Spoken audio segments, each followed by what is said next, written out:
All right, welcome back to SportsLine, everybody. As promised, we're going to switch gears and talk a little hockey now. Our Nashville Predators coming off a home loss to the Chicago Blackhawks last night, 4-1, getting ready to go back on the road. They just came off an 0-3-1 road trip, and Predator Nation is starting to panic a little bit, wondering if this team is going to work its way out of playoff contention.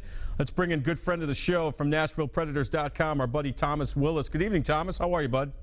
I'm doing well. How are you, John? Great. Thanks so much for being on. Look, Thomas, I know it's mid-January. We're not even at the AllStar break yet, which we'll talk about later on. But I look at this team compared to last year, and maybe that's not fair, but they don't seem like the same team. If I'm a Predators fan, should I be panicking right now? I mean, I think maybe not panicked, maybe frustrated is a better word. I think last night's game is a prime example of, you can compare it to an earlier meeting in the season when the Preds hosted the Blackhawks, and they played a lot like you did last season, as you referenced. They jumped out the great first period, really jumped on their opponent, and that's what we kind of got used to last year, was that high energy, that high offensive attack, and they really could skate with anybody in the league when they were doing that. And then so far, the storyline of this season has been inconsistency. Actually, after that game, defenseman Roman Josi had a quote where he just said, "Sure, we're all frustrated in here, but I think what's made it more so is that we keep saying we want to be consistent, and it's just not there. Like, one night we'll come out and we'll play how we want to, and then another night we just can't seem to get up for a game, and we can't bring that attack that they need to." And, I mean, that's one of the tough things about Laviolette's system. When it's working, it works really well, but when it's not, and when the players can't bring that high-energy kind of style, they maybe look like they're a step behind their opponent all night long. Thomas Willis is our guest from NashvillePredators.com as we talk Preds hockey. I was just going to ask you, how much of this is on Peter Laviolette? And so you're saying basically the style is such that your energy level has to be at a boiling point every night, or a lot of nights it's not going to work. Yeah, I do think that's the case. And what's good about it is, I'll reference the Chicago game again earlier. I mean, David Poile actually said after that game, and this was a little extreme for me, but he said that was one of the best first periods he'd seen the Preds play in the 18 years that they've existed. So saw them come out and just go full bore. We saw that back in the playoffs, if you will, with the Blackhawks when the Preds jumped out to a 3-0 lead in Game 1. They ended up losing that game. But players like you really can see it in are guys like Colin Wilson, where he just seems to realize, hey, I'm 6 feet tall. I can be a power forward. I need to attack. And because of that high offensive style, that also requires a lot on the defense, too. Laviolette wants them jumping up into the rush to try and create offense because, as you know, I mean, the more odd-man rush situations and things like that you can get in the offensive zone, that's how you're going to create goals. So it can work very well, but at times when you've, tried to do it 4 times in a week or back-to-back and things like that, that's why it's been tough. That's actually why this year and last year, at least seemingly part of the reason that the Preds have really struggled in the second half of back-to-backs. This year they're like 0-4-2, I believe, and last year they struggled in that as well, which, sure, every team in the league does to a point, but for the Preds, if they don't really have that jump from the start, they can kind of get behind the 8 ball. Pekka Rinnes doesn't quite look like himself of late, Thomas. There's been all kinds of talk about what's going on in his personal life. We don't need to get into that because, quite frankly, it's none of our business. But from a mechanical standpoint, what are you seeing from Pekka? Sure.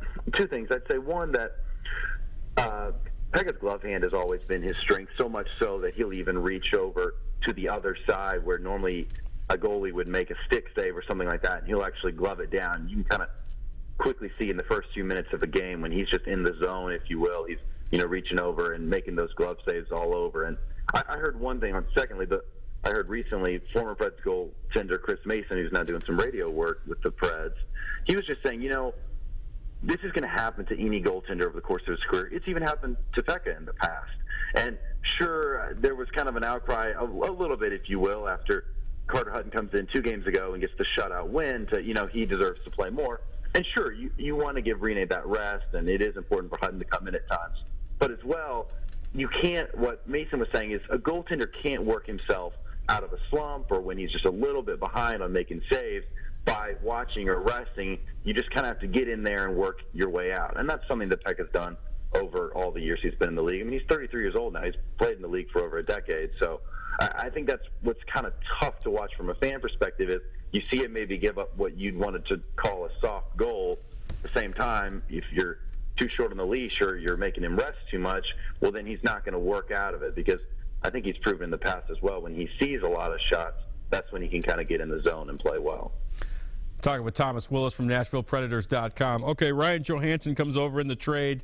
They send Seth Jones to Columbus for Ryan Johansen. Certainly, David Poile, who's not really a big hyperbole type of guy, but let it be known, hey, this is the frontline center we've been waiting for pretty much since, throughout the history of the Nashville Predators. It seems like he's been on the score sheet every night. I haven't had a chance to really dissect his game. What have you seen since he's arrived?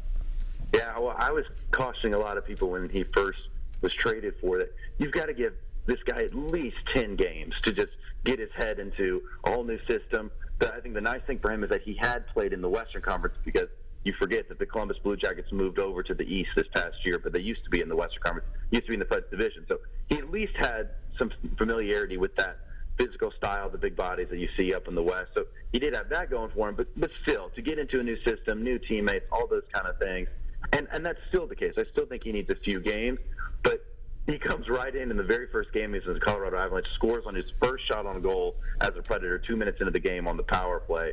I mean, puts the puck in a place where a lot of guys just frankly can't. So, I mean, I was like, well, that's one way to make a debut, you know. Right. That's right. And since then, he's played 8 games, and he's got 7 points. And you can really see the chemistry on the line that he has with James Neal, who really is just that pure shooter, but needs the setup guy. And I think that Johansen's been that for him that he maybe didn't have last year, even when he's playing with Ribeiro. And then recently, Laviolette's also had the rookie up there, Kevin Fiala, who played 2 games last year, but has now played 2 as well this year, scored his first NHL goal earlier this season, too. So you can still see it, that they're just off just a little bit. I will go back to last game, for example, in that Johansen's got the puck behind the net, and most guys would just kind of throw it out there on their forehand. And so Crawford's over to the right side of the goal expecting that. Well, Johansen pulls it back to his backhand real quick, throws it out, and gets the puck right to Neal.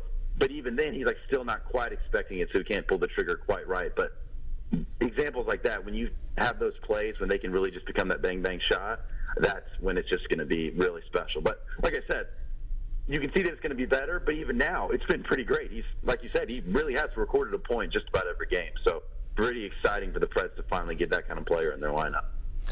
NHL AllStar coming up in just a couple of weeks. It'll be right here in Nashville at Bridgestone Arena. I know the city's very excited about it. How excited is the organization to be hosting this Midwinter Classic? Really a chance to showcase, obviously, the city of Nashville and the city of Nashville as a hockey town.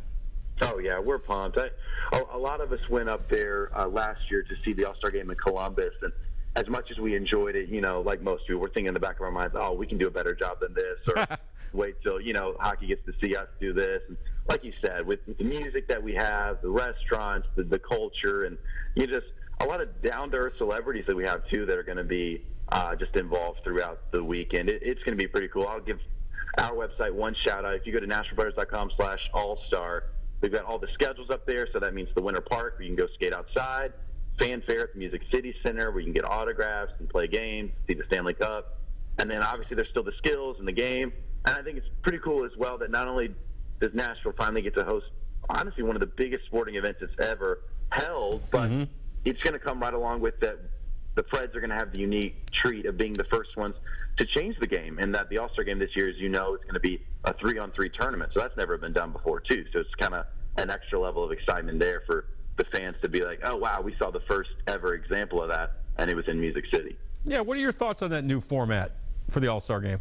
Sure. I mean, from the Preds' perspective, they haven't quite found the results that they want in 3-on-3 overtime, but I don't think there's any question that it's been one of the most exciting changes to the game I've seen in the past decade. I mean, I personally enjoy it more than the shootout. I mean, is it a little gimmicky? I mean, Eric Nystrom was saying that he thought that was the case from the Preds, but of course he's going to say that because he also said, I play on the fourth line. I'm not going to get to play in it. So, but I mean, you see guys where it's like 2 forwards or even 3 forwards on the ice at once, and they're just flying back up and down. I mean, if one team's going to have a 2-on-1 and miss, then, I mean, statistically that means the other team's going to have a 2-on-1 right back. So there's breakaways, there's all kinds of moves like that.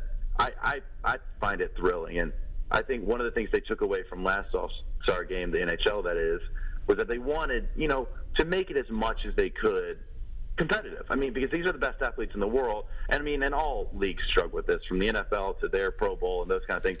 Sure, we've got all these talented guys on the field or on the ice, but how do we make them compete for that? So not only does the NHL switch it to a 3-on-3 format, but the winning team actually gets $1 million. So they've done everything they can to kind of try and beef it up and say, hey, let's watch these guys fly up and down the ice. All right, 10 seconds or less. Will the Nashville Predators make the playoffs? Why or why not? Yeah, I think they will. And I think, honestly, this road trip leading in before the All-Star break's a big one. They're playing 3 teams that are beneath them in the standings on this West Coast swing. They're going up to Canada. So if they can play like they should with a, honestly, more talented lineup than they've had in years, and they can figure it out, I think they can make the playoffs, sure. He's Thomas Willis. You can follow him on Twitter at Tom A. Willis. What's that All-Star link again to your website? Sure, yeah, NashvillePredators.com/All-Star. All right, Thomas. Always appreciate you coming on and dropping the hockey knowledge for us. We'll have you on again real soon.